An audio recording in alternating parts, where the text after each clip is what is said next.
Julian Thorne stood in the freezing rain, watching his $4 billion dream crumble into the mud, while I sat in his leather chair, drinking his 40-year-old scotch, and signing the legal order to erase his name from the skyline forever. They thought Solene Vance was a ghost, a quiet risk officer who knew her place. Julian laughed when he seized my ancestral home. He called the land economically dead. He did not realize he was dancing on the roof of his own grave as Solene adjusted her Platinum Serpent Ear Cuff. She was not thinking about anger. She was thinking about subsurface mineral rights. Julian made one fatal error. He forgot to check the dirt beneath his feet. A 19th century railway charter that gave me the power to turn his smart building into a concrete tomb. In the next few minutes, you will see how a silent woman used a forgotten law to dismantle a dynasty. This is not a story about a fight. It is a surgical strike on an entire legacy. Watch closely.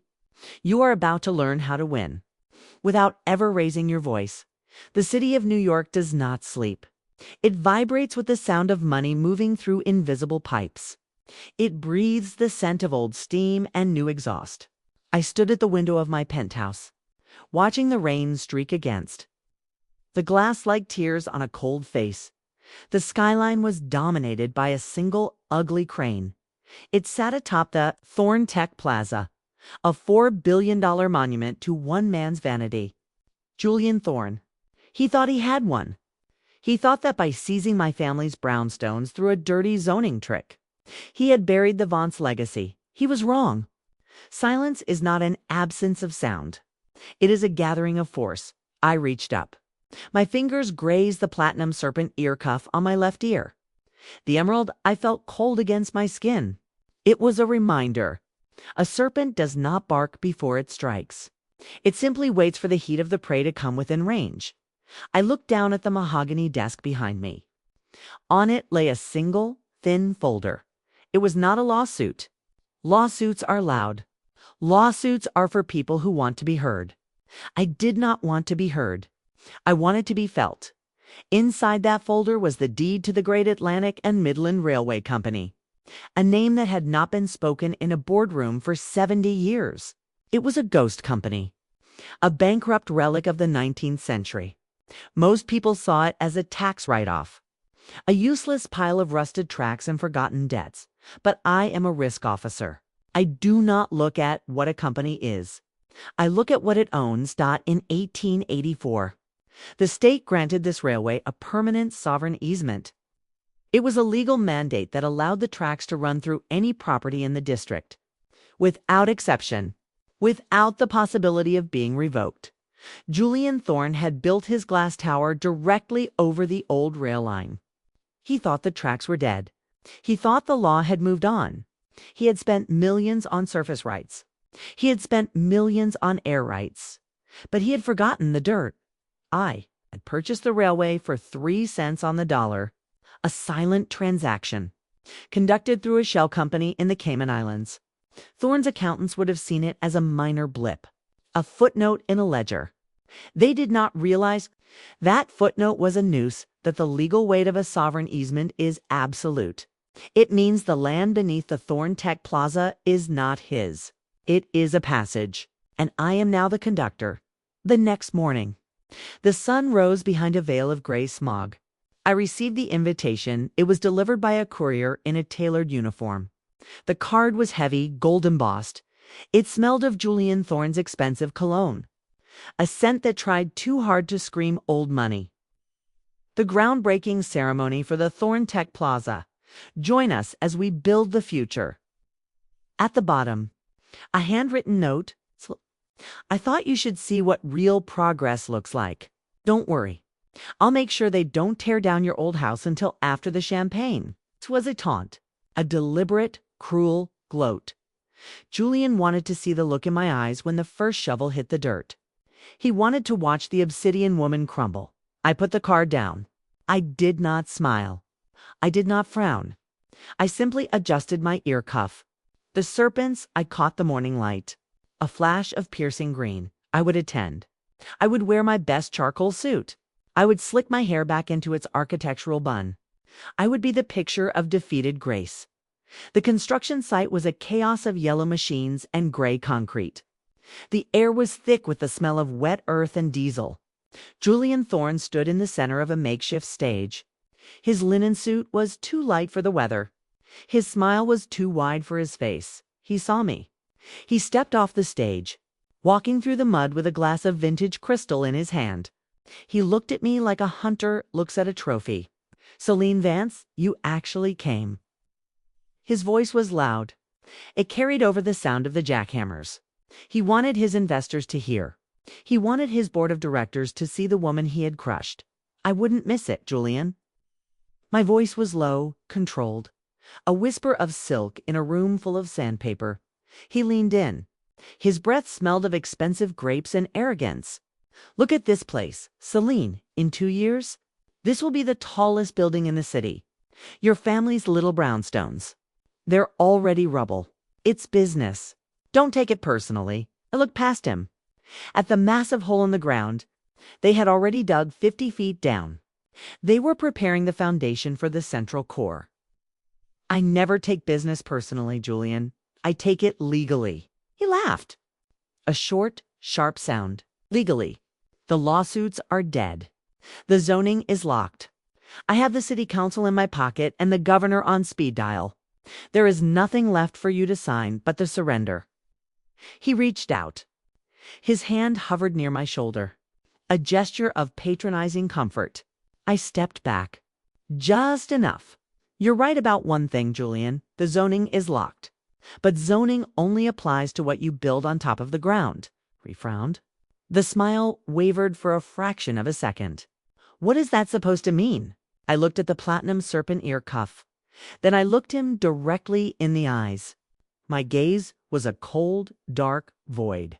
"It means you have a beautiful building, Julian. It's just a shame you forgot to check who owns the space between the foundation and the bedrock." I turned. I did not wait for a response. I walked away, my heels clicking rhythmically on the plywood walkway. Julian called out after me, "Solene, don't be a sore loser. The champagne is cold." I didn't turn back. I knew what was coming. Within 48 hours, my attorneys would file the notice of permanent easement. We would not sue for damages. We would not ask for a settlement. We would simply file an injunction. Stop all work immediately. Because according to the 1884 Charter, no structure can interfere with the vertical integrity of the railway's passage. Thorne had dug his foundation directly through the easement. He had severed the sovereign vein. By law, he wasn't just building on my land. He was trespassing in a protected corridor. The financial implications were catastrophic. Every day, the site sat silent. Julian would lose $4 million in interest. His construction loans were tied to milestone completion dates. If he missed the first milestone, the banks would have the right to reevaluate the risk. And as the former risk officer of the fund that held his debt, I knew exactly which buttons to push. I was not just his neighbor anymore. I was his primary creditor.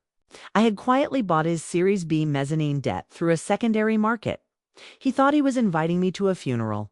He didn't realize he was the one in the casket, and I was the one holding the shovel. I reached my car. The driver opened the door. I sat in the back, enveloped in the scent of Italian leather and silence. I touched the emerald eye of the serpent. Phase 1 was complete. The shadow had returned. And the architect was about to find out that a building is only as strong as the ground it stands on. And I owned the ground. The morning air was a sharp blade of gray glass. It cut through the city streets, carrying the scent of damp concrete and the metallic tang of an empire in the making. I sat before my vanity mirror. My movements were slow, deliberate. Each gesture was a calculation. I pulled my hair back. Every strand was forced into submission. It formed a low architectural bun that sat at the base of my skull with mirror-like precision. There was no room for error. There was no room for softness then. I reached for the Platinum Serpent Ear Cuff. The platinum felt like a sliver of ice against my left ear. I adjusted it until the single emerald eye was positioned perfectly. It stared back at me from the reflection. A piercing green dot in a sea of onyx and charcoal. This was not jewelry. It was a talisman of the coiled strike. Julian Thorne thought he had invited a victim to his triumph. He thought he was inviting a ghost to witness her own erasure. I stepped out of the black sedan. The construction site was a wound in the earth, a massive, gaping hole where my family's history had once stood. The sound was a symphony of destruction. The rhythmic thud of pile drivers. The scream of industrial saws.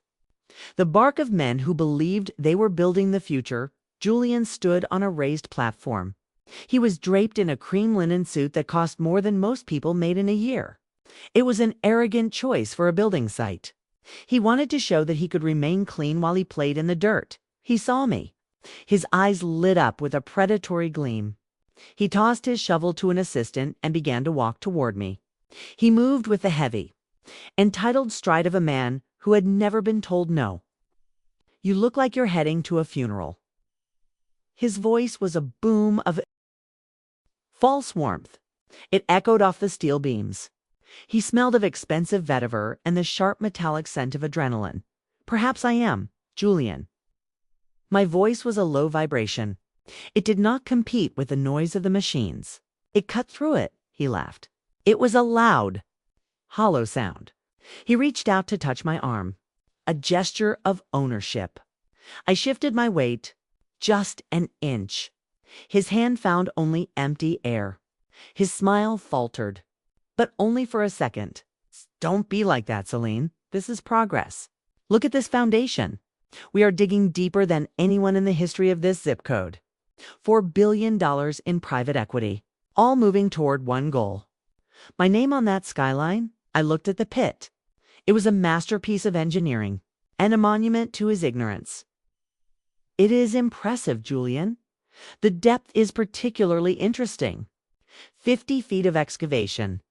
You must have needed a massive amount of liquidity to secure the mezzanine financing for a hole this size." Thorne stiffened.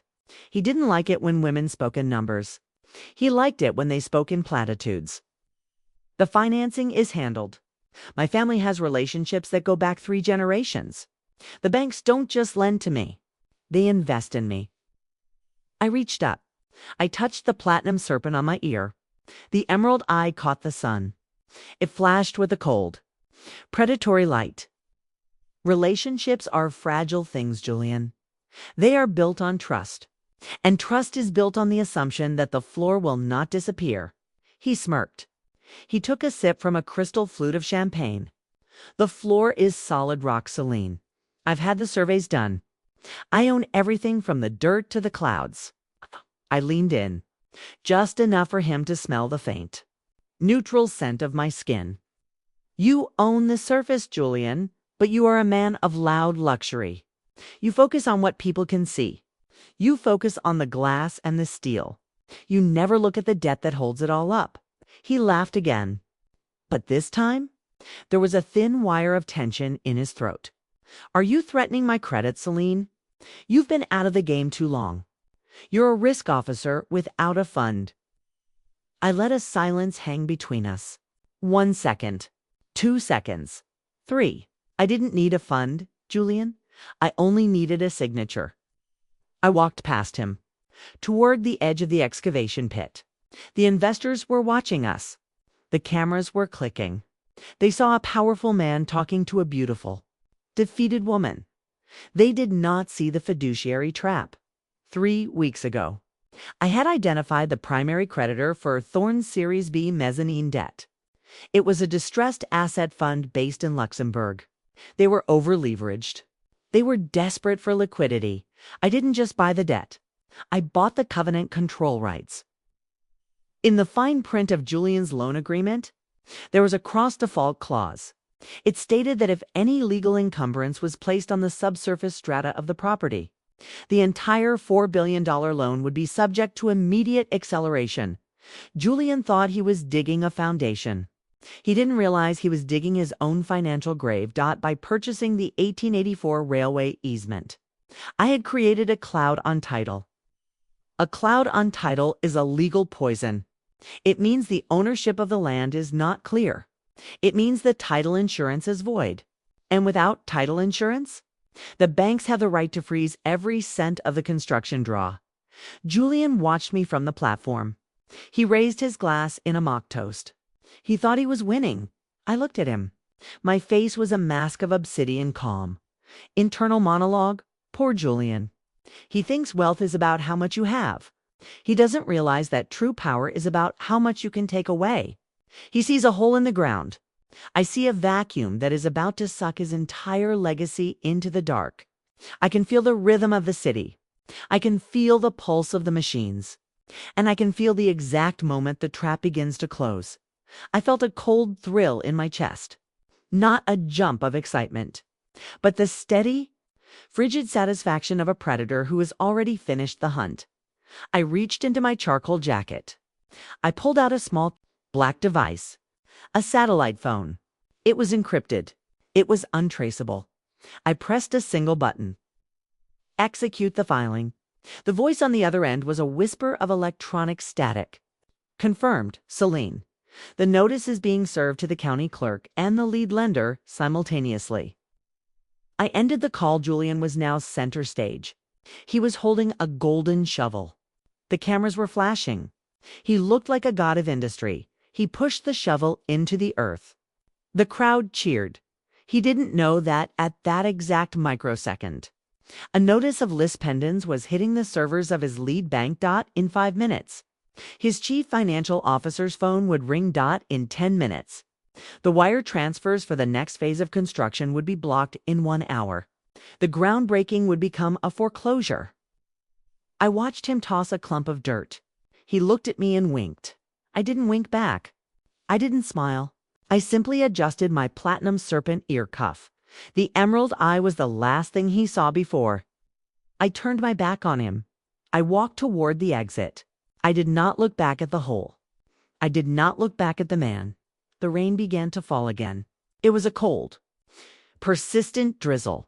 It washed the dust from the street. I got into my car.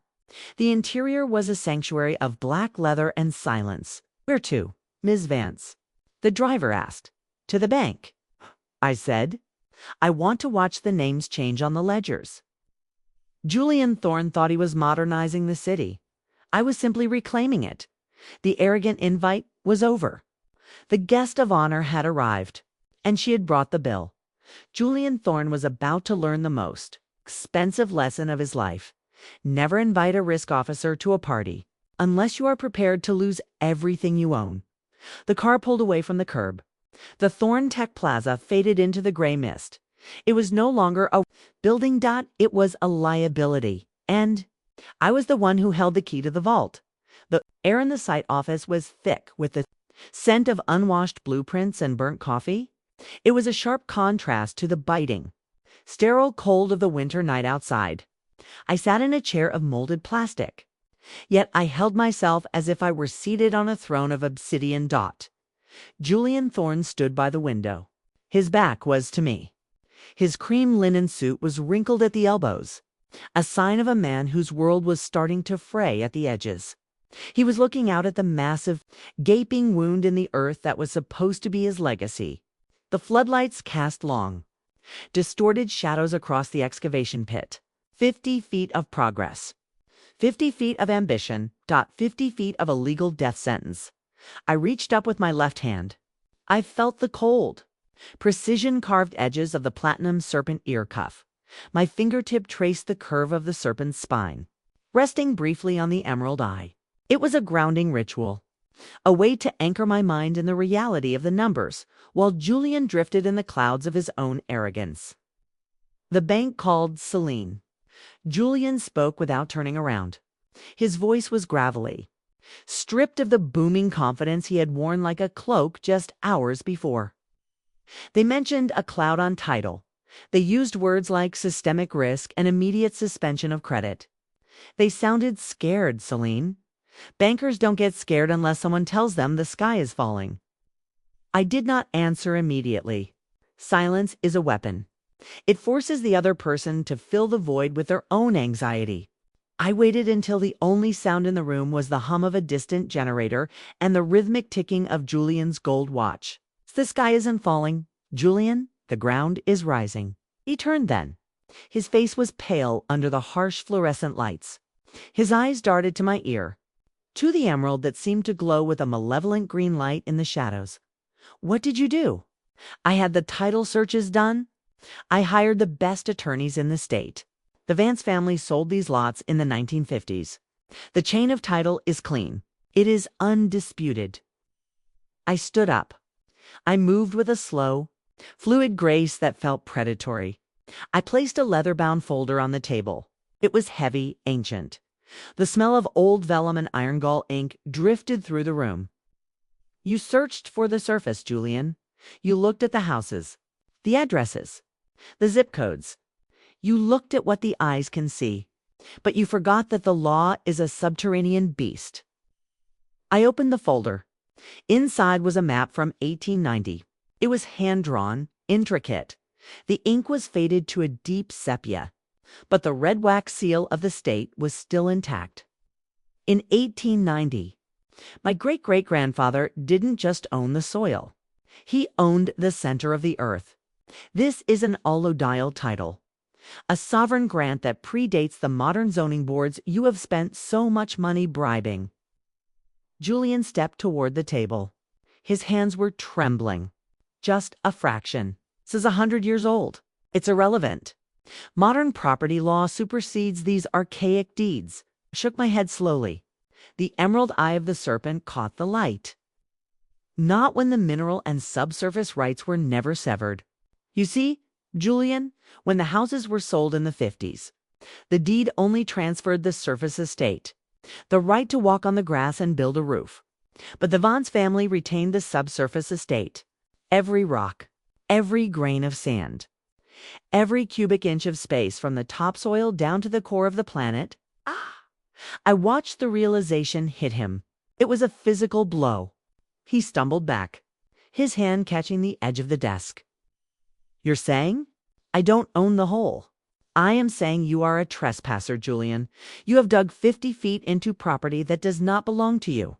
You have removed thousands of tons of earth that are legally mine, under the doctrine of conversion. You have stolen my property, and under the laws of subterranean encroachment, your foundation is an illegal structure. Internal monologue. I can see the sweat beginning to bead on his forehead. It is the scent of a man realizing his $4 billion tower is built on air. He thought he was a titan. He thought he could erase me by tearing down a few bricks. But I am the earth itself. I have waited 20 years for him to dig deep enough. I have watched him pour his ego into this pit, knowing that the deeper he went, the tighter the noose would become. Julian looked at the map, then back at me. His arrogance was trying to resurface. A desperate survival instinct. I'll fight it. I'll tie you up in litigation for a decade. I have more lawyers than you have gray hairs. I let a small, cold smile touch my lips. You don't have a decade, Julian. You have 24 hours. Your loan agreement with the Luxembourg Fund contains a fiduciary warranty. You swore that you held clear and unencumbered title to the entirety of the property, both surface and subsurface. I leaned over the desk, my voice dropping to a whisper that carried the weight of a mountain. By digging that hole, you breached that warranty. The moment I filed the list pendants this afternoon, your debt became toxic. The bank isn't just stopping your credit. They are preparing to call the entire loan. They are going to seize your family's holdings as collateral. Your yachts, your penthouses, your grandfather's art collection. It's all tied to this hole. Julian? The silence in the room was absolute now. Julian looked broken. The cream linen suit now looked like a shroud. What do you want? Money. Is that what this is? Name your price. I'll double the value of the land. Just sign the severance agreement. I reached up. I touched the ear cuff again. The serpent felt warm now, as if it were feeding on his panic. I told you at the groundbreaking, Julian, I am not here for the money. I am a risk officer. My job is to ensure that liabilities are settled. You destroyed my history because you thought it had no value. Now, I am going to destroy your future because you forgot to check the price of the dirt. I picked up the folder. I began to walk toward the door. My attorneys will send over the restoration order by morning. Since you cannot possibly return the earth you have stolen, I will be seeking a permanent injunction. Construction stops tonight. The machines go silent. The lights go out. Julian found his voice one last time. It was a scream of pure, helpless rage. You can't do this. You're just one woman. I am the Thorne legacy. I stopped at the door. I did not turn around. The Thorne legacy is a pile of stolen dirt in a hole. Solene Vance is the woman who owns the silence that is about to swallow you whole. I stepped out into the night. The rain had turned to sleet. It rattled against the metal siding of the office like 1,000 tiny hammers. I got into the car. The driver was waiting. He did not ask questions. He knew the look on my face. It was the look of a debt being collected, as we pulled away. I looked out the window at the construction site. The cranes were already slowing down. The workers were gathering in small, confused groups. The great machine of Julian Thorne's ambition was grinding to a halt. I closed my eyes. I could feel the heartbeat of the city beneath the tires. A deep, rhythmic pulse. The earth belongs to those who understand its secrets. Julian Thorne only understood the surface. I reached up and touched the emerald eye of the serpent. The strike was landing. The poison was moving through the veins of his empire, and I hadn't even raised my voice. The server room was a temple of blue neon and freezing air. It hummed with the sound of 1 trillion calculations per second. This was the heart of the Thorne Tech Plaza. Julian called it the cortex. He boasted that it was the most connected structure on the Atlantic seaboard. To Julian, data was the new oil, and he had built the most expensive refinery in the world. He stood in the center of the command center, surrounded by screens that flickered with architectural data and fiber optic maps. He was wearing a fresh linen suit. This one, a pale lavender. It was a desperate color. A shade meant to project a calm he did not feel. He looked like a man who was trying to convince himself he could still outrun the tide.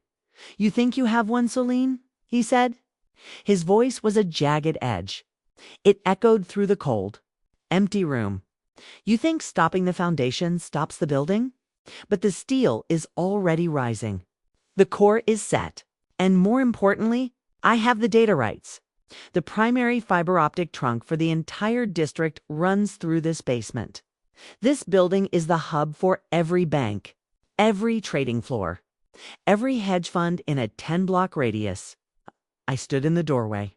My silhouette was a sharp, black anchor in the sea of shifting blue light. I did not step into his temple. I did not need to. I held myself with the stillness of a statue.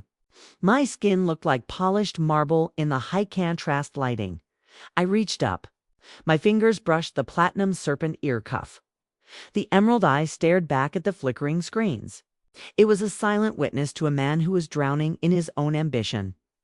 "Data is a fluid, Julian," I said. My voice was a calm, low frequency that seemed to vibrate the very glass of the server racks. "And like all fluids, it requires a pipe." Julian laughed.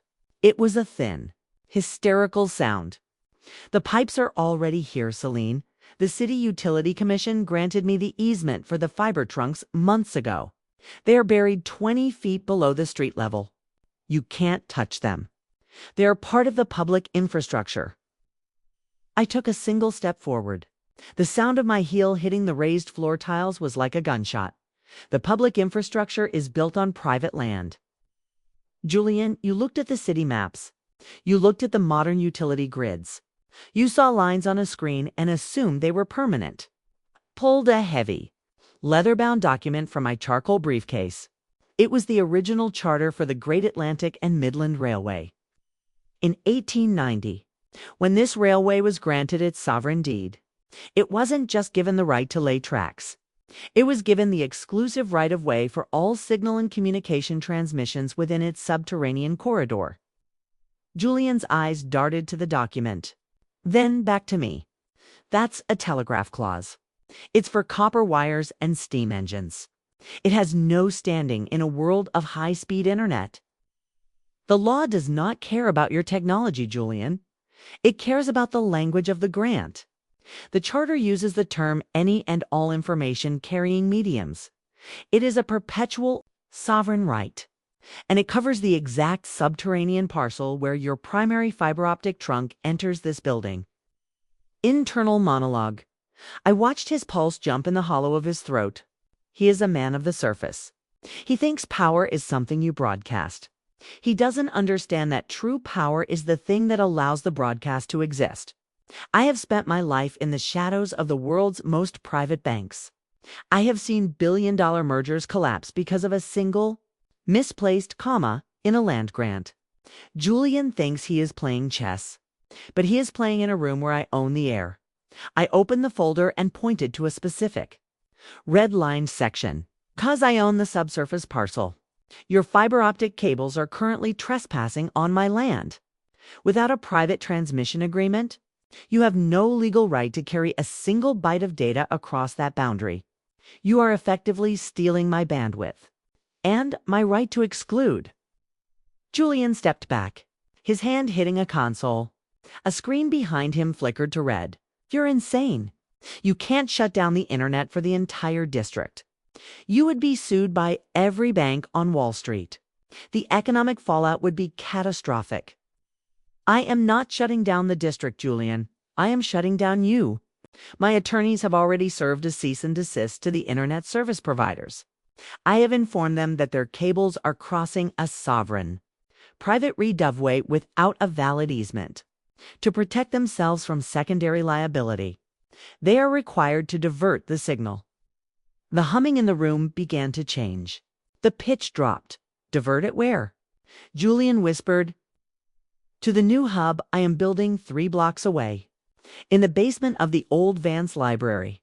The banks won't lose their data. They will simply stop sending it to the Thorne Tech Plaza. As I spoke, a series of alerts began to chime on the consoles. Julian scrambled to the keyboards, his fingers flying over the keys. Connection lost.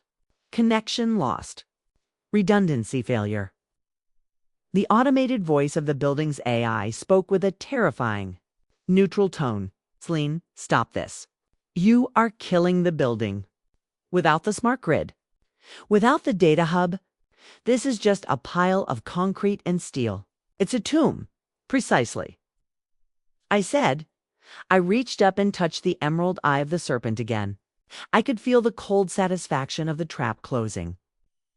A smart building is only smart if it can communicate. Without connectivity, your tenants will invoke their force majeure clauses. Your insurance will be voided because the security systems are offline. And your $4 billion investment will become the world's tallest, most expensive storage unit. The lights in the server room flickered, then dimmed. The emergency red lights kicked in, casting Julian in a bloody, hellish glow. I'll pay. Whatever you want. What is the fee for the right-of-way? Julian's voice was breaking. The arrogance had finally dissolved into pure, raw terror. There is no fee, Julian. I don't want your money. I want you to feel the weight of what you tried to steal. You wanted to build a future by burying my past. Now you can sit in your dark tower and contemplate the silence. I turned to leave, my heels clicking a steady, relentless rhythm against the metal floor. Solene, you can't do this. You're a risk officer. Think of the fiduciary duty. You are destroying value. I stopped at the heavy, steel door. I looked back over my shoulder. The light from the emergency exit sign caught the Platinum Serpent Ear Cuff. It looked like a sliver of white fire. My fiduciary duty is to the Vance legacy, Julian. And as for value, a building without a pulse has no value. You should have checked the pipes before you started the refinery. I stepped out into the hallway. The door hissed shut behind me, locking with a heavy Electronic thud dot outside. The city was a grid of light and motion. But behind me, the Thorne Tech Plaza was falling into darkness, one floor at a time. The glowing logo at the top of the tower flickered once, twice, and then went black dot. I walked to my car. The rain was still falling. A fine, cold mist that tasted of iron and victory. I sat in the back of the sedan. The leather was warm. The silence was absolute. The tower is dark, Ms. Vance. The driver said, "Yes," I replied. "The brain has been severed now. We wait for the body to fail." Julian Thorne had built a monument to himself. He had filled it with the most advanced technology the world had ever seen, but he had forgotten that even the most brilliant mind needs a nervous system. I had just performed a lobotomy on his empire, and I did it without ever touching a single wire. The electronic blackout was not just a technical failure. It was a systemic execution. In the morning, the headlines would not talk about the building of the future. They would talk about the ghost tower. And Julian Thorne would finally understand that in the world of the elite, it isn't what you build that defines you. It is what you are allowed to connect to. And I held the switch. The private members club was a sanctuary of dark oak and the muffled sounds of old wealth. Outside, the rain hammered against the leaded glass windows, turning the world into a blur of charcoal and gray. Inside, the air was heavy with the scent of expensive tobacco, aged cognac, and the sharp, metallic temps of impending ruin. I sat in a wingback chair upholstered in emerald velvet. It matched the piercing eye of the Platinum Serpent Ear Cuff on my left ear. I was dressed in a tailored, midnight black silk dress.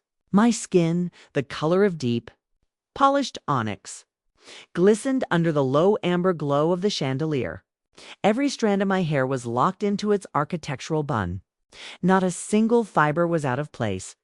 Julian Thorne sat across from me. He looked like a man who had been hollowed out from the inside.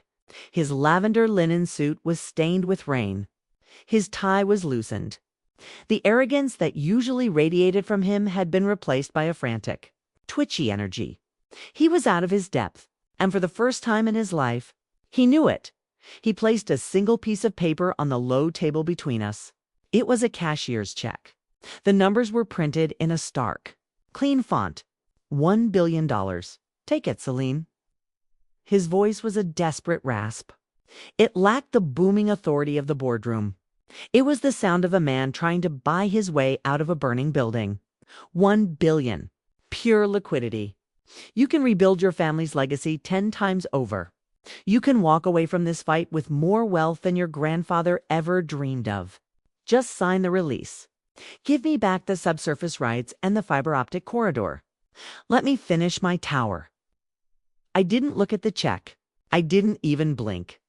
I reached up and slowly traced the cold, platinum spine of the serpent on my ear. The emerald eyes seemed to watch him, unblinking, merciless. You think this is a negotiation, Julian? My voice was a low, velvety vibration. It carried more weight than the storm outside. You think wealth is a number on a piece of paper? You think you can solve a systemic failure with a bribe? But I am a risk officer. I don't care about the money you have. I care about the money you owe. Julian leaned forward. His eyes were bloodshot. I owe everyone, Solene. If this building stays dark for another 48 hours, my creditors will move in like vultures. But this check, this is my last move. My personal liquidity. It's the only thing I have left that isn't tied to the tower. Take it and end this. I let a long silence hang in the air. I watched the clock on the wall, a heavy, brass grandfather clock that ticked with the precision of a guillotine. Internal monologue, he is offering me his life raft. He thinks I want to survive alongside him. He doesn't realize that I have already removed the air from his lungs. Julian sees $1 billion check. I see the final gasps of a dying beast. He has spent 30 years taking what wasn't his. Now, he is offering me a portion of his stolen loot to let him keep the crown. He has no idea that the crown has already been melted down. I finally looked at the check. Then I looked back at him. You made one catastrophic assumption, Julian. You assumed that I wanted you to succeed. You assumed that my profit was tied to the completion of your tower. Julian frowned. The twitch in his left eye worsened. What are you talking about? If I go bankrupt, you get nothing. The lawsuits will be tied up for decades. The land will be worthless. You'll be holding a deed to a hole in the ground that nobody can use. I reached into my briefcase and pulled out a single, blue-tinted document. It was a contract for a credit default swap, or a CDs. When I began my return to this city, I didn't just buy the land, Julian, and I didn't just buy your debt. I went to the secondary insurance markets. Through a shell company named Vance Sovereign, I purchased $5 billion worth of default insurance swaps on the Thorne Group's corporate bonds. Julian's face went from pale to a sickly, translucent white. He knew the terminology. He knew what a CDS was. But he couldn't process the scale. 5 billion. He whispered, 5 billion. I repeated, each word hitting like a hammer. In the world of high finance, Julian, a credit default swap is a bet. It is a contract that pays out the full face value of a bond if the issuer fails to meet their obligations. If the Thorne Group defaults, if you go bankrupt, if your smart tower becomes a ghost tower, I don't lose a penny. I leaned in. My face was inches from his. I could see the reflection of the emerald eye in his pupils.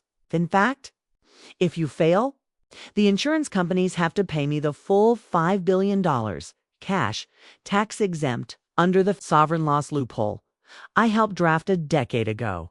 Your success is worth $1 billion to me. But your total destruction, your complete and utter bankruptcy, that is worth 5 times as much.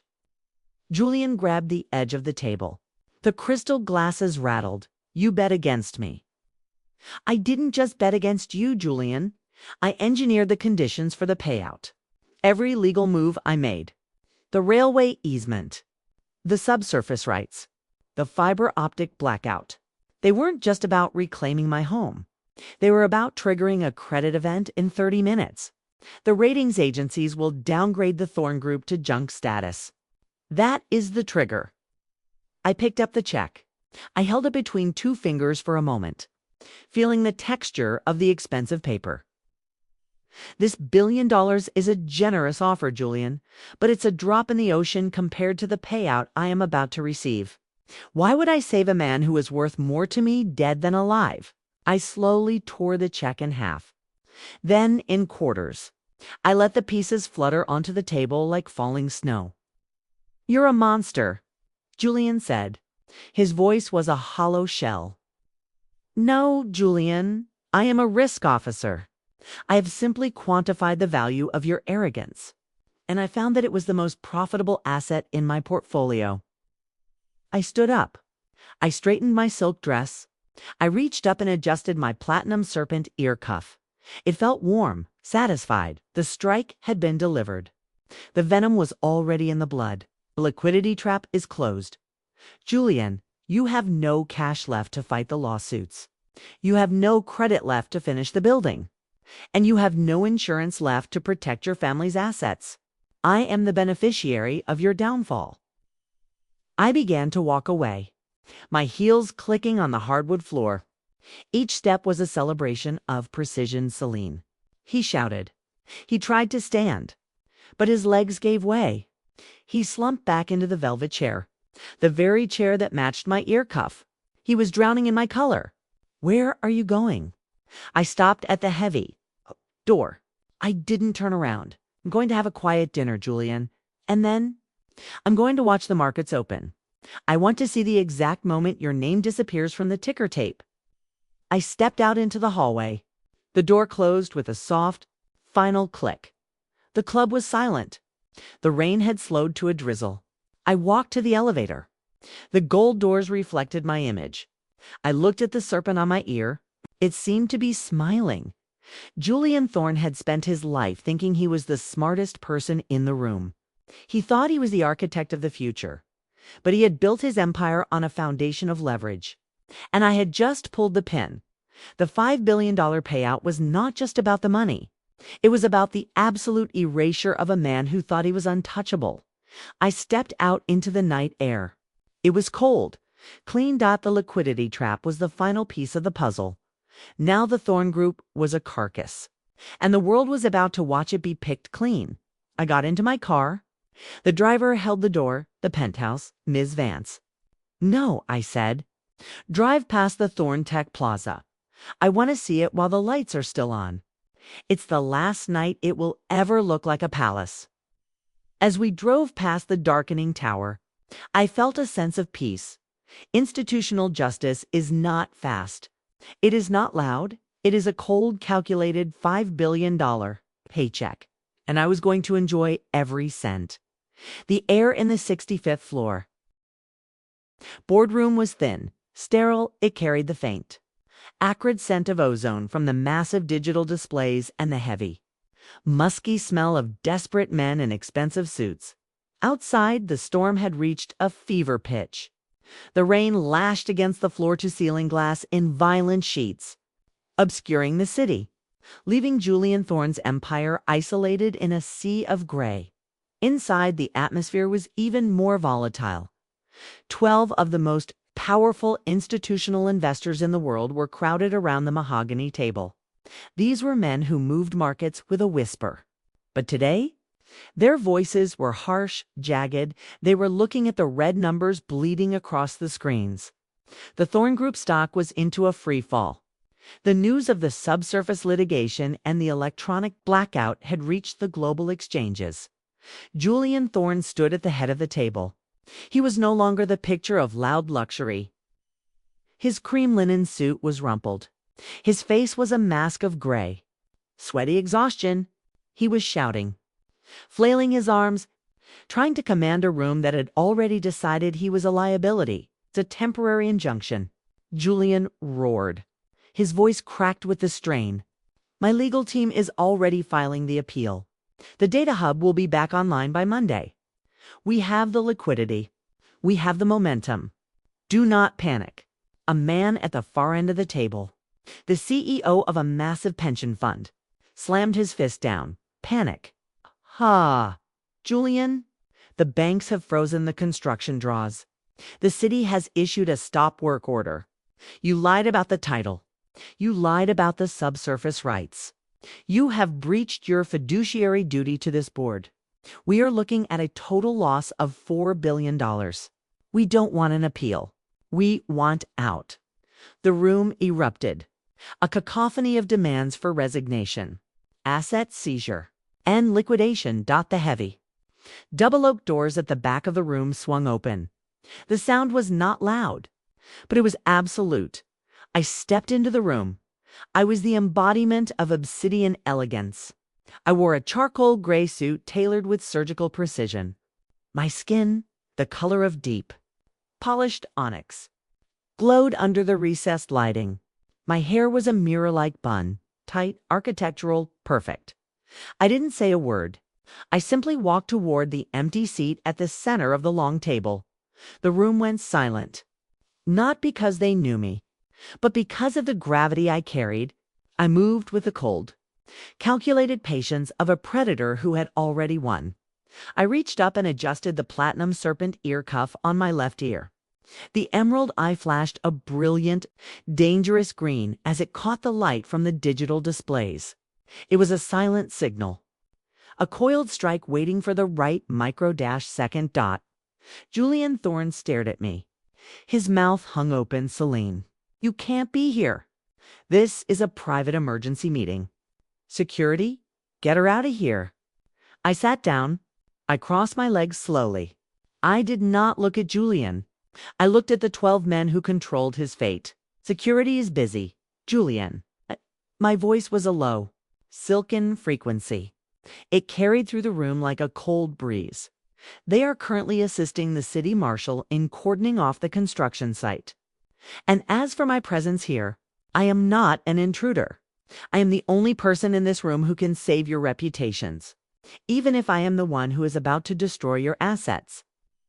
The CEO of the pension fund leaned forward. "Who are you? What is your standing here?" "My name is Solene Vance," I said. I placed a single, gold-sealed document on the mahogany surface. "I am the sole underwriter of the Thorne Tech Plaza operational bond." The silence that followed was heavy, suffocating on the world of Tier 1 construction. An operational bond is the ultimate insurance policy. It is a multi-billion-dollar guarantee that the project is legally viable, environmentally sound, and structurally permitted. Without an active bond, the city cannot legally allow a single person to enter the building. Without the bond, the building is not an asset. It is a pile of high-tech debris. Julian's voice was a whisper of pure terror. The bond was held by a Swiss consortium. We've been paying the premiums for 3 years. The Swiss consortium was a subsidiary of Vance Sovereign. "Julian, I bought the syndicate 6 months ago. Every premium you paid, every cent you sent to Zurich, it went into my accounts. I am the guarantor, and you are the principal." I touched the emerald eye of the serpent again. I could feel the pulse of the room. It was the rhythm of a failing heart. Internal monologue. I look at these men. They are masters of the universe. Yet they are shivering because they realized they built their fortunes on a floor I constructed. Julian thinks he is the architect, but I am the underwriter. He creates the vision, but I define the reality. I can see the moment the investors realize who I am. I am the floor they are standing on, and I am about to open the trapdoor. "What are you saying?" the pension fund CEO asked. "I'm saying that Julian Thorne has committed a material breach of the bond conditions," I said. My voice was steady, cold. "He has failed to maintain a clear title. He has knowingly encroached on sovereign subsurface rights. He has violated the fiduciary warranty of the construction permit." I looked Julian directly in the eyes. "As the guarantor, I have the unilateral right to revoke the operational bond for cause. And Julian, you have given me a mountain of cause." Julian lunged across the table, his hands clawing at the air. "You can't do that. If you revoke the bond, the city will condemn the tower. Every contract will be voided. It will trigger a total liquidation." "Exactly."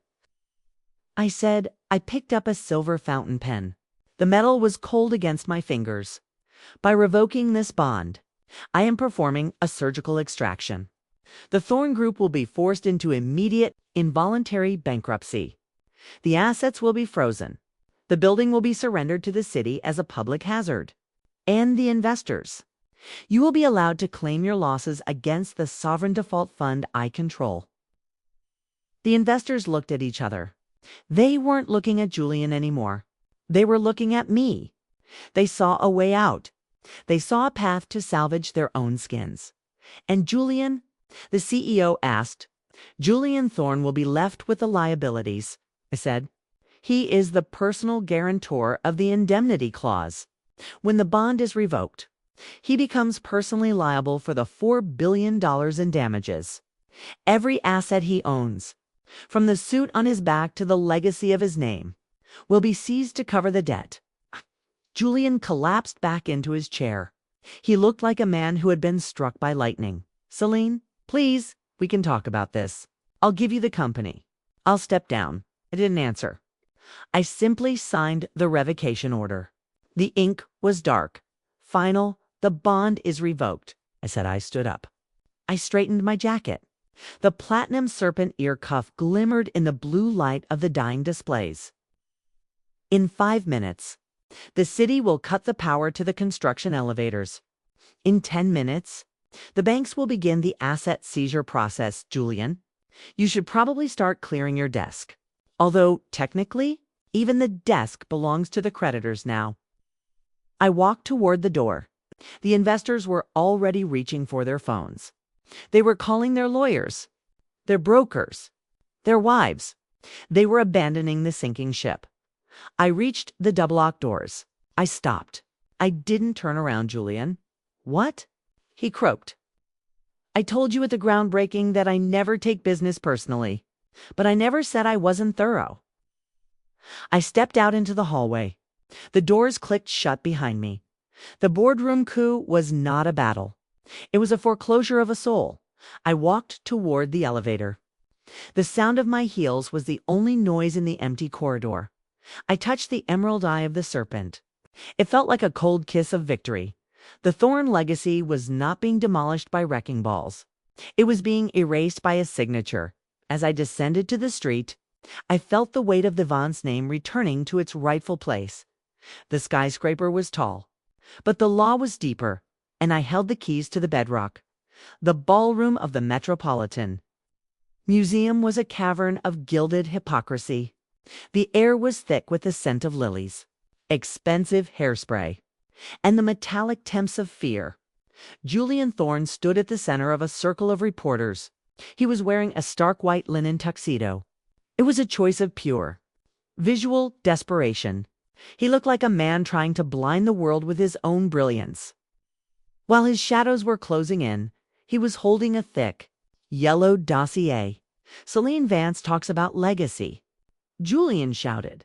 His voice was shrill, straining against the acoustics of the marble hall. She talks about ancestral homes. But look at the records. The Vances weren't icons. They were staff. Her grandfather was a clerk at the Merchants Union Bank. He was a man who lived on a salary. A man who died in debt. This isn't about justice. It's about a servant's granddaughter trying to steal what the Thorne family built with blood and sweat. I stood at the top of the grand staircase. I did not move. I did not breathe harder. I was a silhouette of absolute, unyielding darkness against the gold leaf walls. My dress was a liquid onyx silk that swallowed the light. My hair was pulled back so tight it felt like a helmet, an architectural statement of pure, unfiltered power. I reached up and touched the Platinum Serpent Ear Cuff on my left ear. The emerald eye was a piercing green needle in the dim light.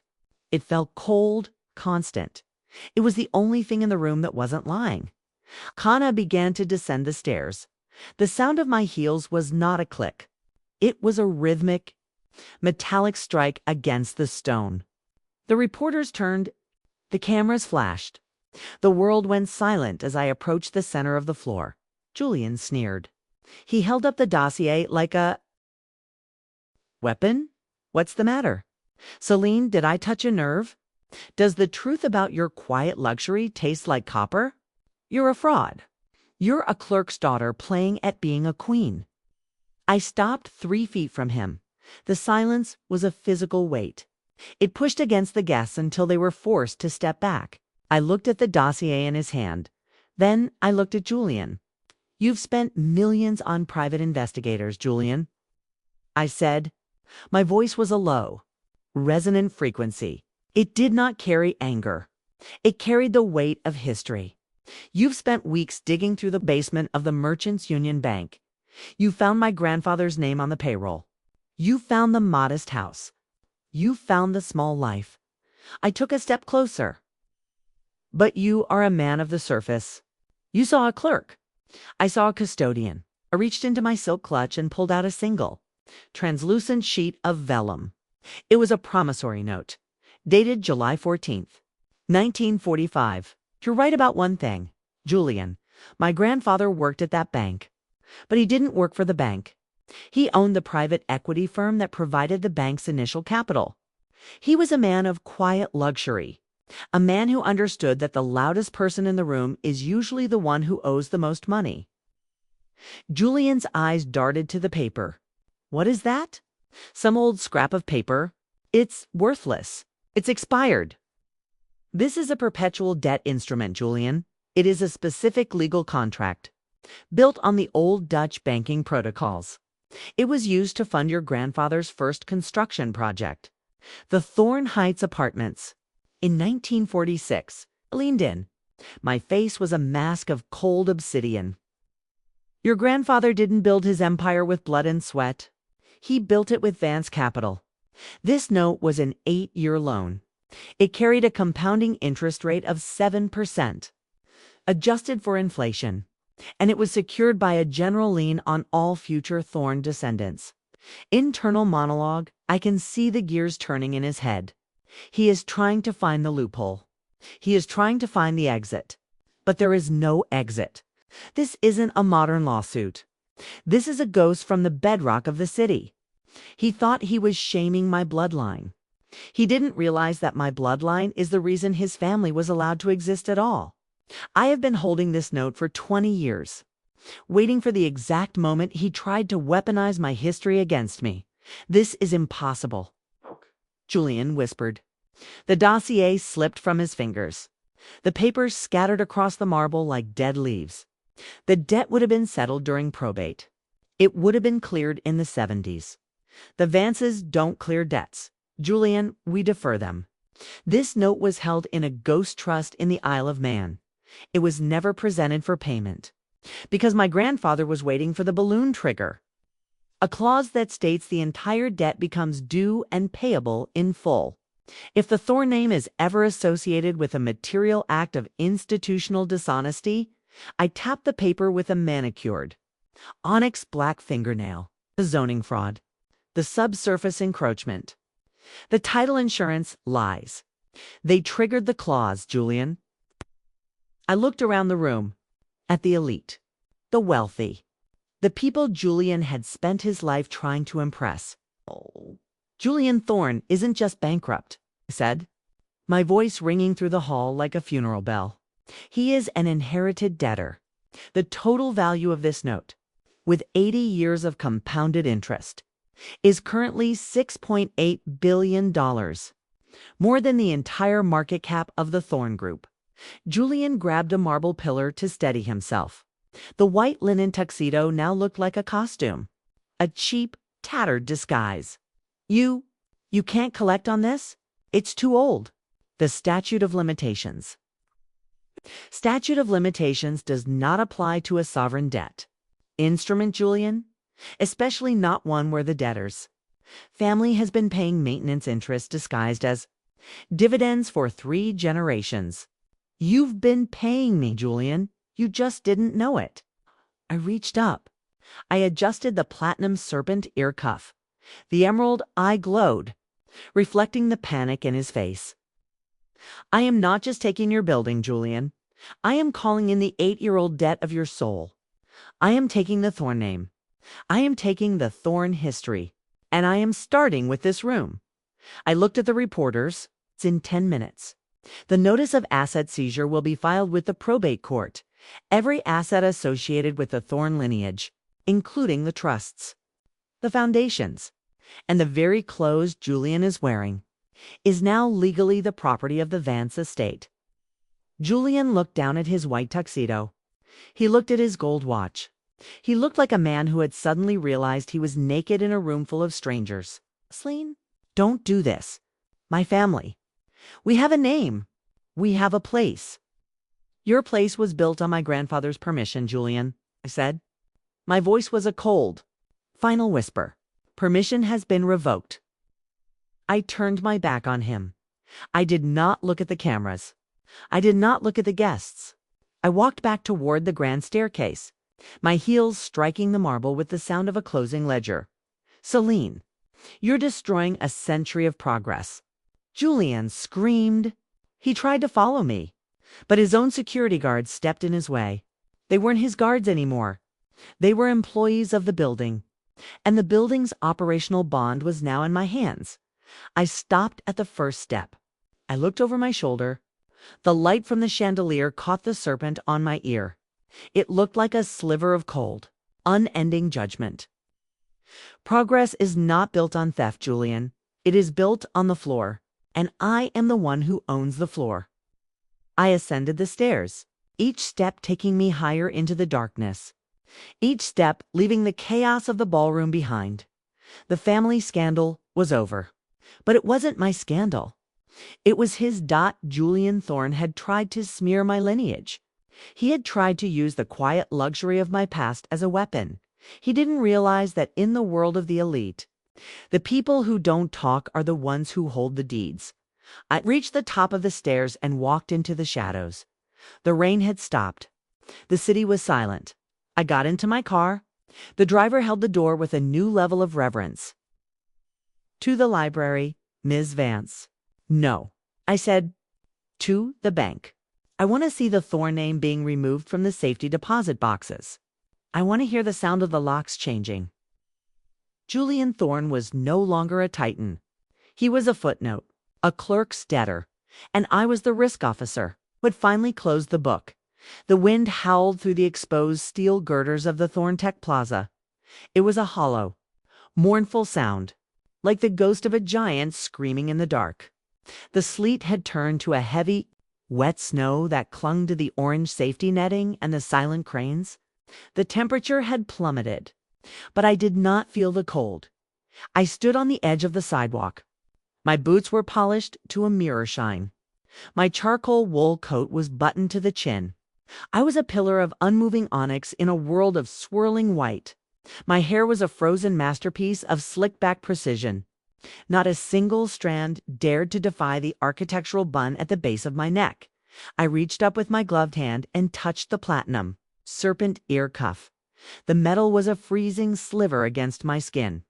The emerald eye seemed to pierce through the snowfall, looking directly at the skeletal remains of Julian Thorne's ambition. Julian was there. He was sitting on a pile of rebar near the entrance of the site office. He was no longer wearing the white tuxedo. He was wrapped in a heavy workman's parka that was 2 sizes too big for him. He looked small, diminished. The loud luxury had been stripped away, leaving only a man who was realizing that the earth he had tried to conquer was now his judge. I walked toward him. My footsteps were muffled by the snow, but he felt my presence. He looked up. His eyes were red-rimmed, sunken into his skull. "You've taken it all, Solene," said. His voice was a thin, brittle reed. "The bank accounts are frozen. The board has evicted me. The family name is a punchline on the evening news. Are you here to watch me freeze?" I did not answer him. I reached into my coat and pulled out a heavy, blue-backed document. It was stamped with the seal of the Supreme Court of the state. "I am here to serve the final accounting. Julian." I handed him the document. He didn't take it at first. He stared at it as if it were a live serpent. Eventually, his trembling fingers reached out and grasped the paper. "A restoration order," he whispered. "Read the fine print, Julian." My voice was a low, resonant chime. It carried the finality of a closing vault. Under the doctrine of specific performance and mandatory injunction, the court has found that the subsurface encroachment was a willful act of trespass. You didn't just build on my land. You poisoned it with 400,000 tons of industrial-grade concrete. I took a step closer. The emerald eye of the serpent flashed as it caught the sweep of a passing police car's lights. "The law does not allow you to simply leave your trash on my property, Julian. The court has ordered a full environmental and structural restoration. You are required to return the land to its original, pre-construction state." Julian looked up at the skeletal tower rising 30 stories above us. "Return it." "Solene, that's impossible. There are 30,000 tons of steel bolted into that foundation. The central core is solid concrete. It would take a year to dismantle it. It would cost more than the building itself. $580 million, to be precise," I said. I watched his face. The realization hit him like a physical weight. It crushed the last of the air from his lungs. "The order specifies that the restoration must be funded by your personal indemnity bond, the one you signed as the lead developer. Since your corporate entities are bankrupt, the liability has pierced the corporate veil. It is now your personal debt, Julian." Internal monologue. I can see the moment his spirit breaks. It is a quiet, internal collapse. He thought the loss of his company was the end. He thought he could walk away from the wreckage and start over with whatever scraps he had hidden in the Cayman Islands. He doesn't realize that in the world of institutional justice, there is no walking away. Every action has an equal and opposite reaction. He poured concrete into my history. Now he will spend every remaining Scent of his life's blood to dig it back out. I don't have 500 million, Julian croaked. Then the court appointed. Receiver will begin the liquidation of your remaining private assets, said. The vineyard in Napa, the villa in St. Bart's, the apartment in London. They won't be sold to pay your investors, Julian. They will be sold to pay the demolition crews. I looked up at the tower. Every ounce of concrete you poured into this soil must be jackhammered out. Every steel beam must be cut and hauled away. The earth must be sifted for impurities. The Thorne Tech Plaza will not just be closed. It will be erased, as if it never existed. Julian dropped the document into the snow. He put his head in his hands and began to shake. Why? Why go this far? You have the money from the insurance swaps. You have the land. You've won. Why destroy me like this? I reached up and slowly adjusted the Platinum Serpent Ear Cuff. I felt the sharp point of the serpent's tail against my earlobe. Because you called this land economically dead, Julian. I leaned down. My voice was a cold, sharp blade of truth. You thought you could bury the Vance name under a mountain of gray stone? You thought that because we were quiet. We were gone. But the soil remembers. The bedrock remembers. This is not about winning. This is about restoration. I am not just taking my land back. I am making you pay to clean the stain you left on it. I stood up. I looked at the side office. The lights were flickering. The power was being diverted to the new Vance hub. The crews arrive at 6 a.m. tomorrow, I said. They will start with the central core, the very part you were so proud of. I have been appointed as the lead monitor for the project. I will be here every day, watching every pound of concrete as it is loaded onto the trucks. I turned my back on him. Solene? He screamed. It was the sound of a man falling into an abyss. I have nothing left. You've left me with nothing but the clothes I'm wearing. I stopped at the edge of the sidewalk. I didn't turn around. And you should keep them warm, Julian. It's going to be a long, cold winter, and you have a lot of digging to do. I walked toward my waiting car. My heels clicked against the frozen pavement. A rhythmic, unrelenting sound.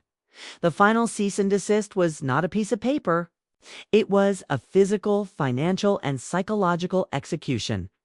Julian Thorne had built a monument to his ego. He had thought he was the architect of a new era, but the law had found his foundation lacking, and I was the one who was going to make him tear it down, stone by stone.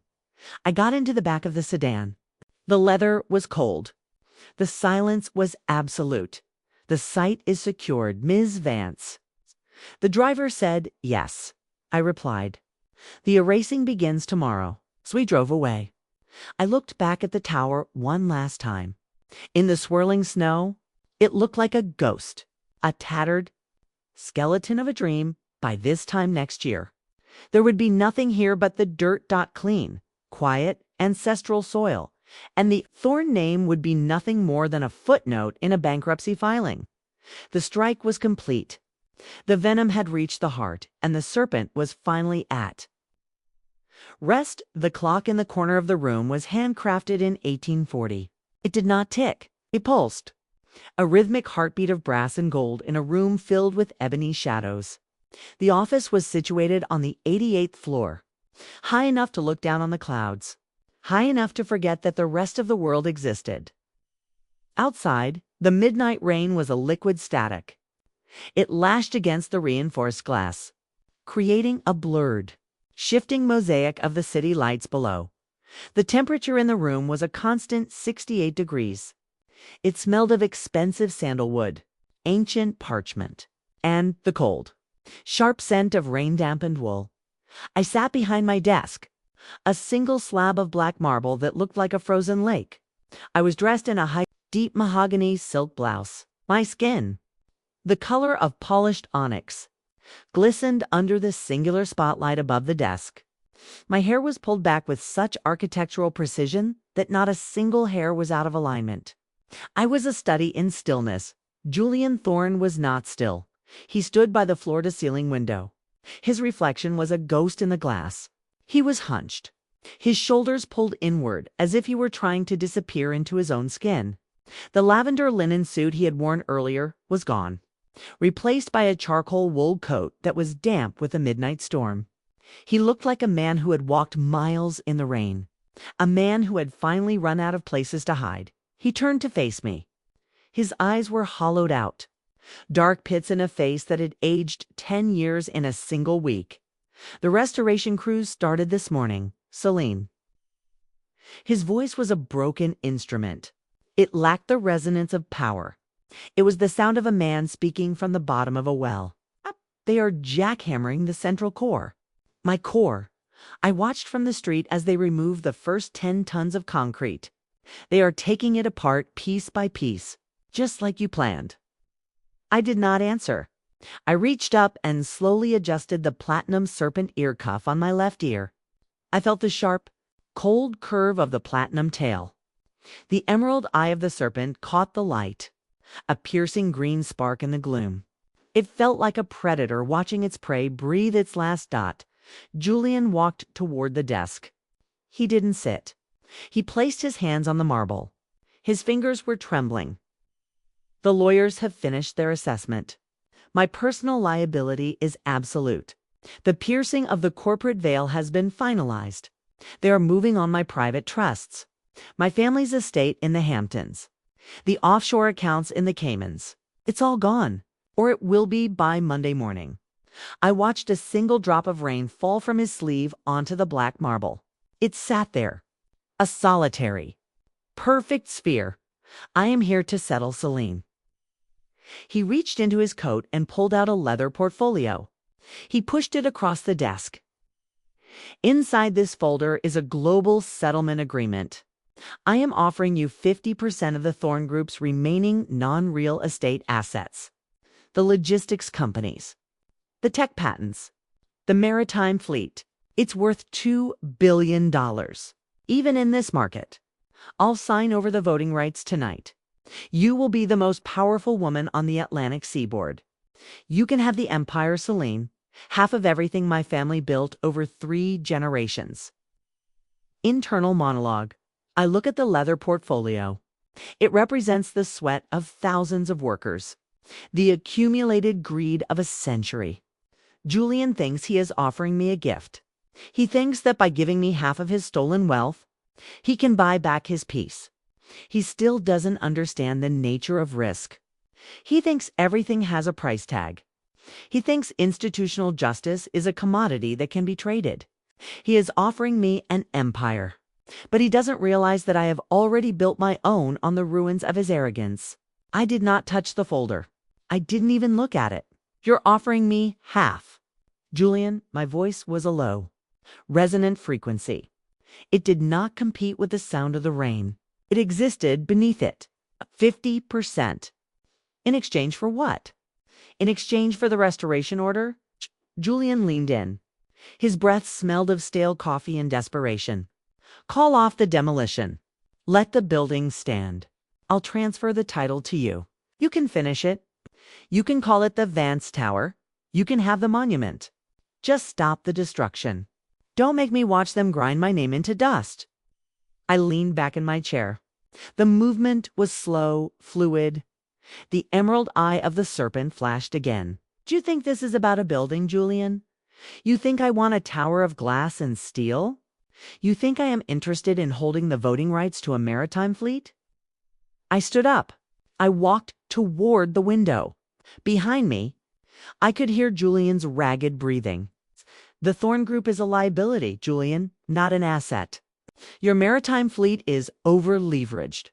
Your tech patents are 3 years behind the market. And your logistics companies are currently under investigation for the very zoning fraud you orchestrated. Why would I want half of a sinking ship? Julian slammed his fist on the marble desk. The sound was a dull thud. Then what do you want? I'm offering you billions. I'm offering you the Thorne legacy. Tell me what the price is to stop this. I'll give you everything. I'll give you 100%. Just tell me what you want. I turned around.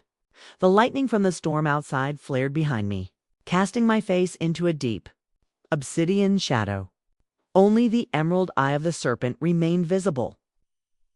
I only want the one thing you can't give back, Julian.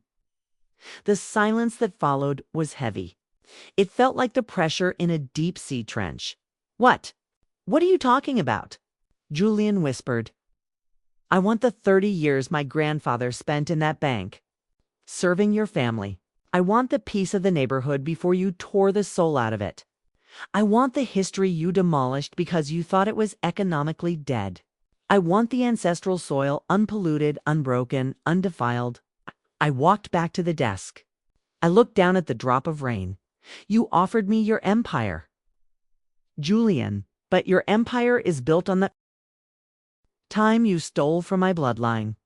You cannot give back 30 years of a man's life. You cannot undemolish a century of heritage. You cannot give me back the silence you broke with your loud, arrogant luxury. Julian's face crumpled.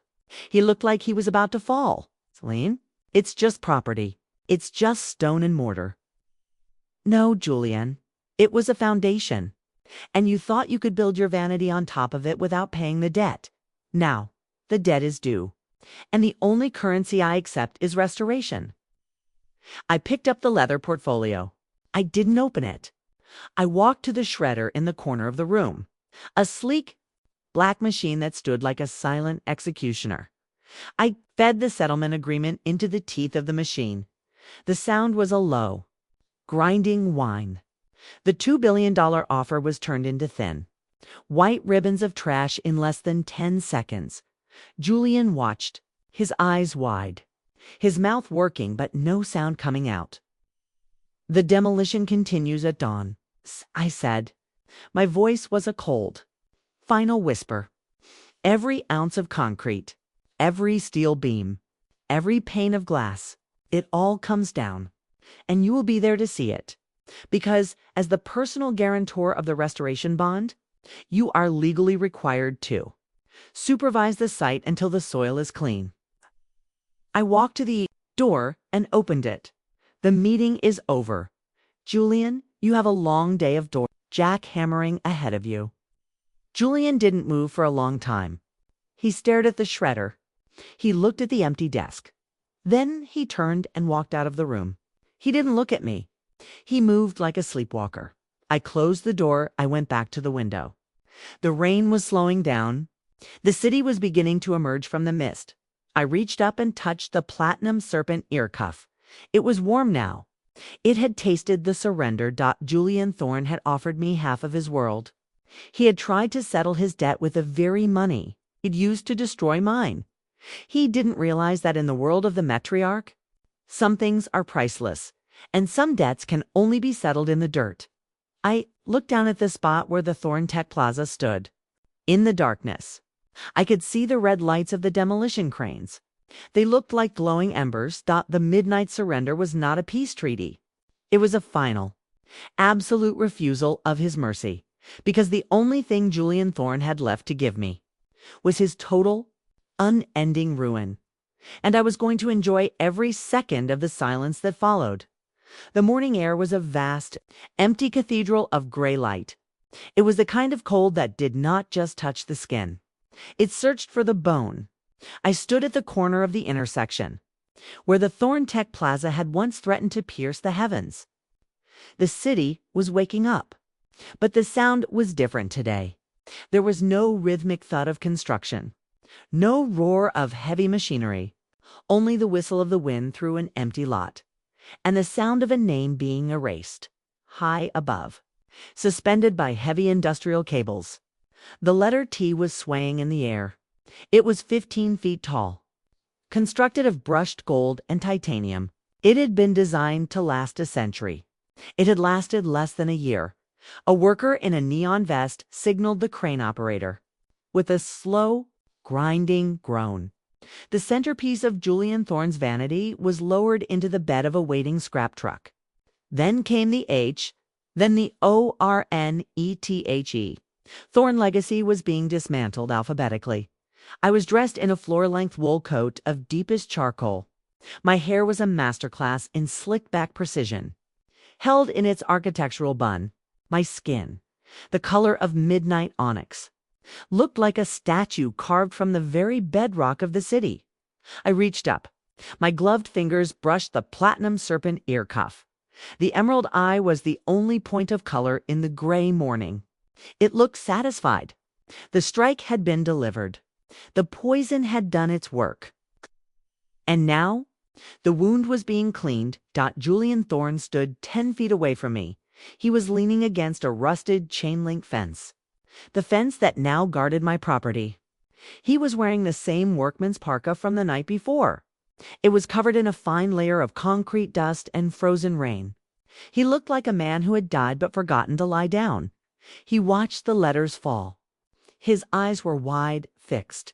He didn't even blink when the heavy gold E hit the truck bed with a deafening, metallic crash. "It's gone," he whispered.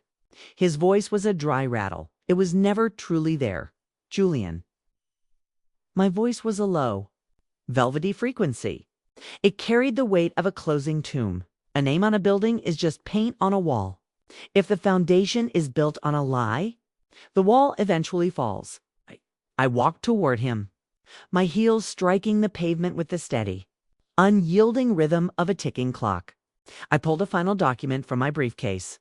It was bound in a cover of deep forest green, embossed with the seal of the Vance Sovereign Trust. "This is the final decree, Julian. The Sovereign Erasure Protocol is complete." I opened the document. I did not read it to him. I let him see the signature lines. "This land is no longer a commercial parcel. I have exercised the right of reversion contained in the 1894 railway deed. The property has been converted into a permanent public trust, specifically the Vance Heritage Conservatory." Julian looked at me. Confusion struggled with the exhaustion on his face. "A trust? You're giving it away? After everything you did to get it? You're just giving it to the public."